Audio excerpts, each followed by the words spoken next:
필승, 해병대 제1사단 포병여단 제7포병대대에서 복무하였고 2023년 10월 24일자로 만기 전역을 명받은 해병입니다. 저는 오늘 임성근 해병대 1사단장을 업무상 과실치상죄로 고소합니다. 저는 2023년 7월 17일부터 19일까지 경상북도 예천군에서 진행된 호우피해 복구작전에 투입되었습니다. 이미 언론에 많이 알려진 것처럼 7월 19일 사랑하는 후임 고 최수근 상병, 동기 B병장과 함께 실종자 수색을 진행하던 중 급류에 휩쓸리는 사고를 겪었습니다. 밤마다 쉽게 잠들기 어려운 날들을 보냈습니다. 거센 물살을 이기지 못하고 떠내려가며 죽을 수도 있겠다는 생각을 했던 순간 그 와중에 점점 시야에서 멀어져가던 수근이의 모습이 꿈에 자꾸 나타났습니다. 여전히 수근이를 지키지 못해서 미안합니다. 미안했던 마음에 물에서 건져지자마자 모래사장을 따라 무작정 수근이가 떠내려간 방향으로 뛰어갔던 것 같습니다. 수근이 부모님께 당시의 상황과 죄송한 마음을 전하고 싶었는데 기회가 없었습니다. 저를 기억하실지 모르겠지만 사고 다음날 한 번 뵙기는 했었습니다. 간부님들이 수근이 부모님을 만나야 한다며 집합을 시켰습니다. 생존 병사들과 수근이 부모님이 따로 만나는 면담 자리인 줄 알았는데 막상 가보니 지휘관, 간부님들이 다 같이 있었습니다. 쉽게 말을 꺼내기가 어려웠습니다. 그 이후로 많은 시간이 지났습니다. 누구 하나 믿고 따르기 어려웠습니다.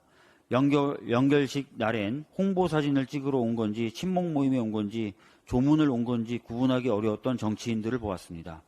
어떤 정치인의 수행원은 비 맞고 도열에 있는 해병에게 자기가 들고 있던 의원 우산을 좀 들어달라고 하더니 유가족과 인사하는 의원 사진을 찍는다고 유가족들 사이를 비집고 들어가기도 했습니다. 정치인들 곁을 따라다니기에 바빴던 사단장 같은 장군들도 보았습니다. 특종 취재라도 나온 마냥 슬퍼하는 해병들을 밀치고 다니며 짜증을 내던 기자들도 있었습니다.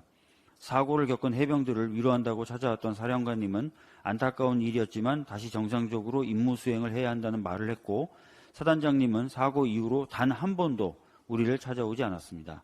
다들 자기 일에만 관심이 있을 뿐 수근이와 우리가 겪었던 일엔 크게 관심이 없어 보였습니다. 실종자 수색 기간 내내 부대 분위기가 어땠는지 저희는 잘 압니다. 사단장님이 화가 많이 났다고 그랬고 간부님들은 다들 압박감을 느끼는 듯 보였습니다. 물에 들어가라는 지시도 안전엔 관심이 없이 복장과 군인 자세만 강조하는 지시들도 사실 별로 놀랍지 않았습니다. 평소 부대에서 사단장님이 보여주던 전형적인 모습이었기 때문입니다.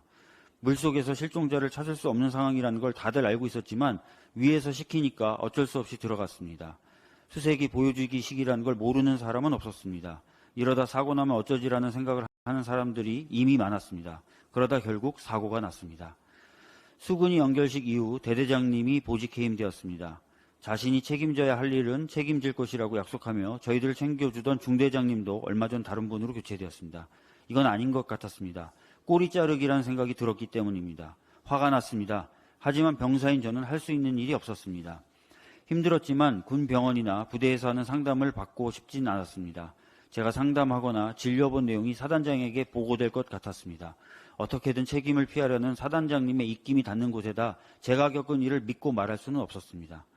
1년 6개월 전 부모님의 만류에도 제 의지로 해병대의 길을 택했습니다. 복무하는 동안에도 해병대라는 자부심이 컸습니다. 주변 친구들에게 해병대 입대를 권유하기도 했었습니다. 하지만 이제는 아닙니다. 제가 자랑스럽게 여겼던 해병대는 허상이었을까요? 3개월간 너무 많이 실망했습니다. 보여주기식 작전을 하다가 부하를 잃었는데 잘못을 회피하기에 급급한 윗사람들을 보며 끈끈한 전우회란 다 말뿐인 거란 걸 알았습니다. 언론에서 연일 박정훈 수사단장님이 겪고 있는 일과 같은 이해할 수 없는 일들이 벌어지는 걸 봤습니다. 사단장 한 사람 지키기 위해 수근이와 저희가 겪은 일을 책임져야 할 윗사람들은 책임지지 않고 현장에서 해병들이 물에 들어가는 것을 걱정하던 사람들만 처벌받게 되는 과정도 보고 있습니다. 저녁을 앞두고 지긋지긋한 시간을 보내며 많이 고민했습니다. 사고의 당사자로서 사고의 전말을 잘 알고 있는 사람으로서 그냥 지나치기가 어려웠습니다. 제가 할 수 있는 일을 해야겠다고 결심한 이유입니다. 이제 저와 제 전우들이 겪을 필요 없었던 피해와 세상을 떠난 수근이의 돌이킬 수 없는 피해에 대해 정당한 책임을 물을 것입니다. 그래서 오늘 임성근 해병대 1사단장을 업무상 과실치상죄로 공수처에 고소합니다. 저희는 국민의 생명과 재산을 지키기 위해 정당한 지시를 받고 작전을 하다가 사망하거나 다친 것이 아닙니다. 사단장과 같은 사람들이 자기 업적을 쌓기 위해 불필요하고 무리한 지시를 했기 때문입니다. 윗사람들은 늘 그런 유혹에 빠집니다. 책임을 묻지 않으면 같은 피해가 반복될 것입니다. 그래서는 안 된다고 생각합니다. 곧 수근이를 만나러 현충원을 찾아가 볼 생각입니다. 수근이 앞에서 우리나라가 당당한 나라일 수 있기를 해병대가 떳떳할 수 있는 조직이길 바랍니다. 저도 그런 사람일 수 있도록 노력하겠습니다. 라고 되어 있습니다. 까불고 있어.